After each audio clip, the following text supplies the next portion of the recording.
Halo kawan-kawan, perkenalkan nama saya Gina Koidatu Syarifah dengan NIM 2003835. Pada kesempatan kali ini, saya akan menjelaskan tentang struktur penyusun bumi dan tenaga penyusun geomorfik bumi. Yeay! Namun sebelum itu, jangan lupa like dan subscribe pada channel YouTube ini. Oke teman-teman. Struktur lapisan bumi. Jadi guys, bumi kita itu memiliki 4 lapisan, yaitu kerak bumi, mantel, inti luar, dan inti dalam. Yang pertama ada kerak bumi. Nah, kerak bumi ini adalah bagian bumi yang paling luar dan merupakan lapisan yang paling tipis di antara lapisan-lapisan bumi lainnya. Kerak bumi ini juga terbagi menjadi dua, yaitu kerak benua dan kerak samudra.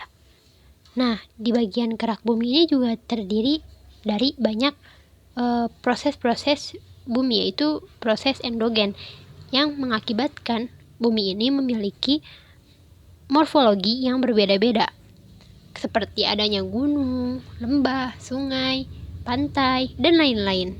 Yang kedua ada astenosfer atau biasa disebut dengan mantel bumi.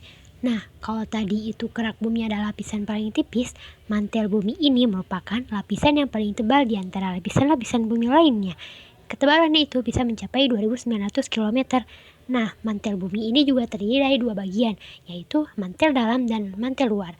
Perbedaan antara mantel dalam dan mantel luar itu terdapat pada lapisan penyusun dari mantel tersebut. Kalau misalnya mantel dalam itu terdiri dari logam yang cair, akan tetapi kalau mantel bagian luar itu terdiri dari lapisan logam yang sudah mengeras. Yang ketiga ada inti bumi. Nah, inti bumi ini merupakan lapisan paling dalam dari bumi loh teman-teman. Inti bumi juga terbagi menjadi dua. Jadi ada inti dalam dan inti luar. Nah, penyusun dari lapisan ini itu ada nikel dan besi. Sedangkan temperatur bagian inti luar bumi itu bisa mencapai 4.000 sampai 5.000 derajat Kelvin. Sedangkan bagian inti dalam bisa mencapai 5.500 derajat Kelvin. Jadi lapisan inti dalam bumi merupakan tempat di mana memiliki suhu yang sangat tinggi di antara lapisan-lapisan bumi lainnya. Oke guys, jadi setelah kita menyimak tentang struktur penyusun bumi, kali ini saya akan menjelaskan tentang tenaga penyusun geomorfik bumi. Nah, tenaga penyusun geomorfik bumi ini terbagi menjadi dua, yaitu tenaga eksogen dan tenaga endogen. Lah, apa sih bedanya tenaga endogen sama tenaga eksogen? Nah, jadi perbedaan antara tenaga endogen sama tenaga eksogen ini terdapat pada sifatnya. Nah, kalau tenaga endogen ini bersifat membangun, akan tetapi tenaga eksogen itu bersifat merusak. Kenapa bisa dibilang begitu? Oke, kita akan menyimak tentang penjelasan berikutnya. Yeay! Yang pertama ada eksogen. Nah, eksogen itu apa aja sih? Nah, eksogen itu terdiri dari pelapukan, pengikisan, sedimentasi, dan mass wasting. Nah guys, jadi kalau misalnya kalian ngelihat gambar yang ada di slide ini, kalian bisa tahu kan kenapa saya bisa bilang eksogen itu bersifat merusak? Oke, silahkan mendengarkan penjelasannya lagi di slide selanjutnya. Pelapukan. Jadi guys, kalian tahu gak sih apa itu faktor-faktor terjadinya pelapukan? Jadi, faktor-faktor yang menyebabkan terjadinya pelapukan itu, yang pertama, struktur batuan. Nah, struktur batuan ini sangat mempengaruhi adanya pelapukan. Jadi, batuan sedimen itu cenderung lebih cepat melapuk dibandingkan batuan metamorf. Kemudian, kondisi topografi. Nah, topografi juga sangat mempengaruhi terjadinya pelapukan. Nah, kalau misalnya suatu tempat berada di ketinggian yang tinggi, mereka itu cenderung lebih cepat melapuk batuan-batuannya, sedangkan yang di daerah lembah itu sangat susah untuk melapuk. Yang ketiga ada cuaca dan iklim. Nah, jadi guys, tempat yang memungkinkan besar terjadinya pelapukan itu berada di tempat yang berfluktuasi tinggi antara siang dan malamnya, seperti di daerah Timur Tengah. Yang keempat ada vegetasi. Kenapa kok vegetasi bisa? Iya guys, kalian ingat aja, kalau misalnya batu ada lumut, pasti batunya melapuk, iya kan? Yeay. Jenis-jenis pelapukan. Nah, pelapukan itu jenis-jenisnya ada 3 loh. Ada fisika, ada kimia, ada biologi. Nah, pelapukan fisika itu apa sih? Nah, pelapukan fisika itu adalah pelapukan yang menyebabkan batuan itu berubah bentuk fisiknya aja tanpa merubah susunan kimia pada batuan tersebut. Nah, kemudian yang kedua ada pelapukan kimia. Nah, kalau pelapukan kimia ini pelapukan yang menyebabkan susunan kimia pada suatu batuan tersebut itu menjadi berubah. Sedangkan yang ketiga ada pelapukan biologi. Nah, pelapukan biologi ini adalah pelapukan yang dilakukan oleh makhluk hidup seperti manusia, tumbuhan, atau hewan. Nah, mari kawan-kawan kita melihat contoh dari pelapukan fisika. Kalau misalnya dipikir-pikir, kenapa sih kok batuannya bisa kebelah jadi dua kayak gitu? Nah, kalau misalnya pelapukan fisika itu dia banyak terjadi di daerah yang memiliki fluktuasi cuaca antara siang dan malam itu relatif jauh berbeda.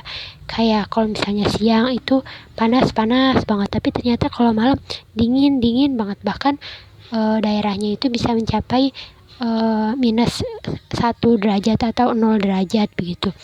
Nah, kenapa kok bisa terjadi? Jadi ketika siang hari itu batuan itu dia mengalami pemuaian sehingga pori-porinya menjadi besar. Nah, ketika malam tiba yang dingin banget itu ternyata banyak embun yang masuk ke dalam pori-pori batuan tersebut sehingga batuannya bisa terbelah menjadi dua. Yang kedua itu ada contohnya dari pelapukan kimia. Nah, pelapukan kimia ini bisa jadi terjadi karena ada batuan yang terkena cairan kimia sehingga kandungan kimia dalam batuan tersebut itu terubah. Dan yang selanjutnya ada pelapukan biologi. Pelapukan biologi ini terjadi karena adanya peran dari makhluk hidup. Contohnya kayak yang di sebelah kiri itu batuan bisa melapuk karena adanya lumut yang lama melumuti batuan tersebut. Nah, yang contoh yang di samping kanannya itu ada contoh dari batuan yang melapuk karena adanya peran dari akar. Rata-rata akar yang dapat mengubah batuan itu, melapukkan batuan itu adalah akar tunggang. Nah guys, yang selanjutnya itu ada pengikisan. Lah, kalau misalnya dipikir-pikir, apa sih bedanya pengikisan sama pelapukan? Ya, sebenarnya sama aja sih, cuman hasilnya itu yang membuat mereka berbeda. Kalau misalnya pelapukan, hasilnya itu kayak cuman satu batu terbelah menjadi dua, bukan terbelah, terubah menjadi dua. Tapi kalau misalnya pengikisan, dia bisa jadi lebih tipis, lebih cenderung lebih banyak hasilnya, jadi kayak lebih halus. Tapi kalau misalnya pelapukan kasar. Nah, selanjutnya kalau pengikisan berdasarkan arah itu dibagi menjadi dua. Ada yang ke bawah atau vertikal, ada yang ke samping atau di horizontal. Nah, kalau misalnya yang di bawah vertikal itu banyak terjadi di hulu sungai. Lah, kenapa di hulu sungai? Karena rata-rata hulu sungai itu memiliki morfologi yang cenderung lebih curam, sehingga arus yang ada di hulu sungai itu dia lebih cepat dan mengerosinya ke bawah. Jadi sehingga rata-rata kedalaman sungai yang ada di hulu itu lebih dalam daripada yang di hilir. Nah, kalau misalnya yang di samping itu yang samping atau horizontal itu cenderung terjadi di bagian hilir sungai. Nah, kenapa bisa terjadi di hilir? Karena morfologinya di hilir itu lebih landai sehingga air sungai itu mengerosi bagian sungai ke samping bukan ke bawah, sehingga sungai-sungai di sana cenderung lebih lebar. Nah, berikut adalah contoh dari hulu sungai dan hilir sungai. Jadi hulu itu karakteristiknya dia sempit tapi dalam, tapi kalau misalnya di hilir sungai itu dia cenderung lebih lebar tetapi cetek begitu. Kemudian erosi dibedakan berdasarkan penyebab. Erosinya itu terbagi jadi 4, yaitu ablasi, abrasi, deflasi, dan glasial. Nah, ablasi itu apa sih? Ablasi itu adalah pengikisan yang disebabkan oleh air sungai.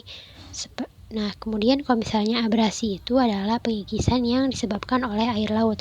Sedangkan deflasi adalah pengikisan yang dilakukan oleh angin.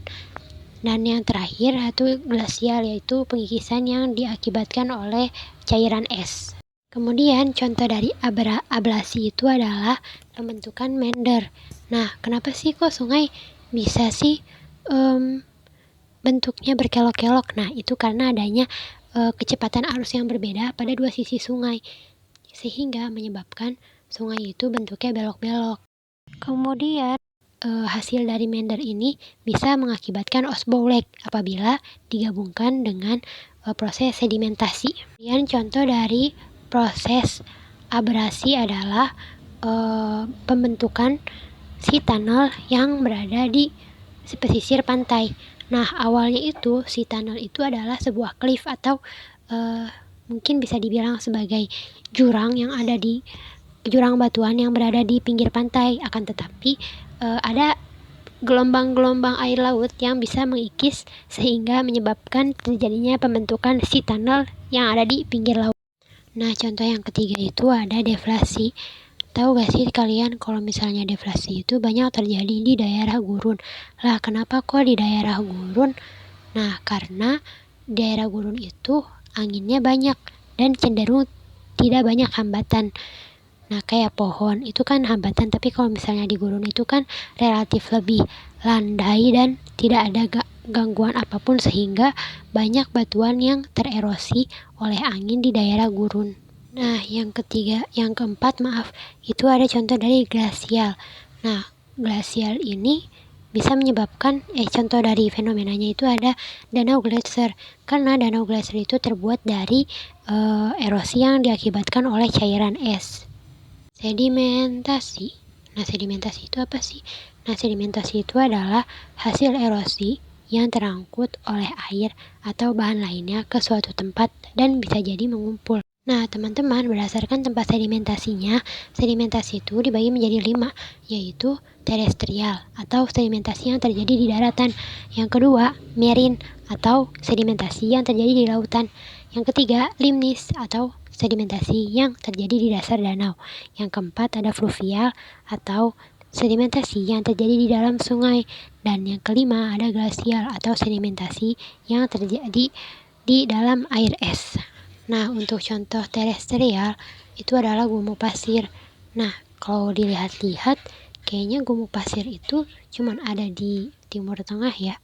Jangan salah, ternyata gumuk pasir juga ada di daerah pantai di Yogyakarta loh. Kemudian contoh dari sedimentasi marine adalah adanya fenomena speed di daerah pantai. Nah, speed itu sebenarnya terjadi karena adanya ombak yang secara tidak sengaja membawa pasir dari suatu tempat ke tempat lain yang membuat terbentuknya speed. Nah, yang ketiga itu ada sedimentasi limnis yang terjadi di dasar danau. Contohnya itu di Danau Limboto. Kalian tahu gak sih, sekitar 30 atau 40 tahun yang lalu sebenarnya Danau Limboto itu memiliki kedalaman sekitar 30 sampai 40 meter. Nah, akan tetapi pada tahun 2020 ternyata kedalaman Danau Limboto itu hanya sekitar 5 sampai 8 meter. Nah, hal ini disebabkan oleh adanya sedimentasi yang di dasar danau. Nah, untuk contoh yang keempat itu ada sedimentasi fluvial yang terjadi di daerah sungai. Itu fenomenanya biasa disebut dengan gosong. Nah, selain gosong, fenomena yang ada di sedimentasi di sungai itu juga ada yang tadi saya bilang osbowlek, hasil dari meander. Nah, yang kelima itu adalah sedimentasi glasial yang disebabkan oleh mengendapnya cairan es yang berada di daerah bersalju. Mass wasting. Nah, mass wasting ini apa sih?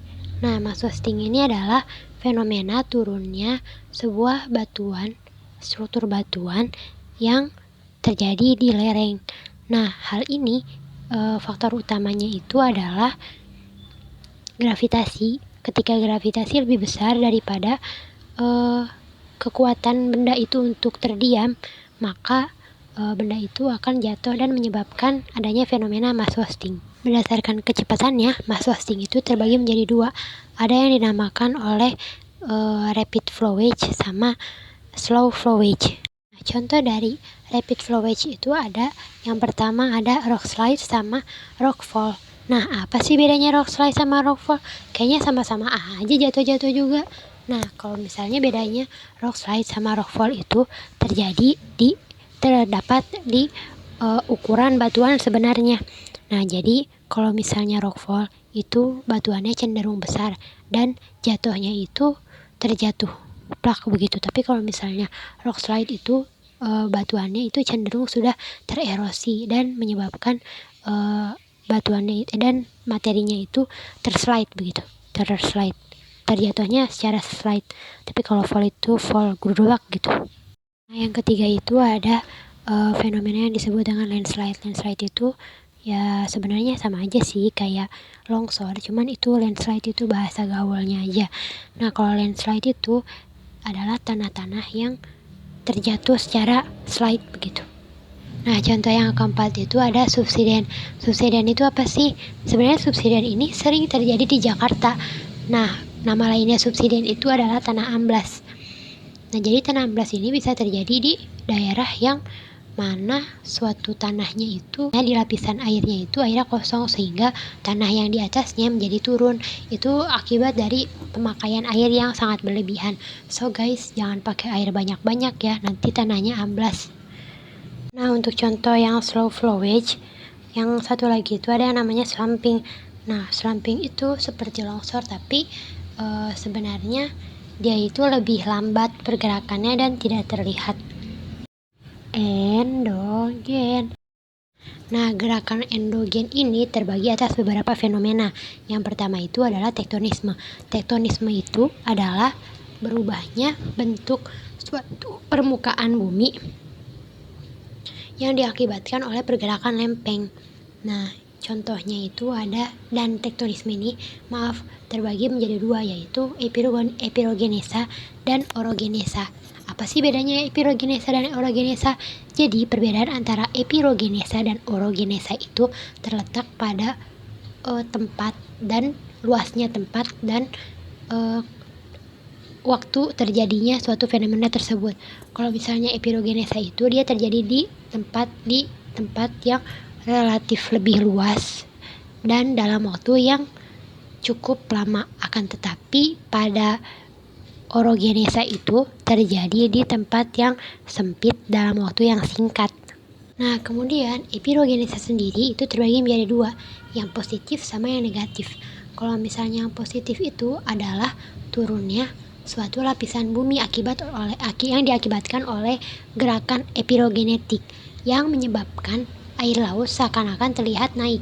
Nah, kalau misalnya epirogenesa negatif itu adalah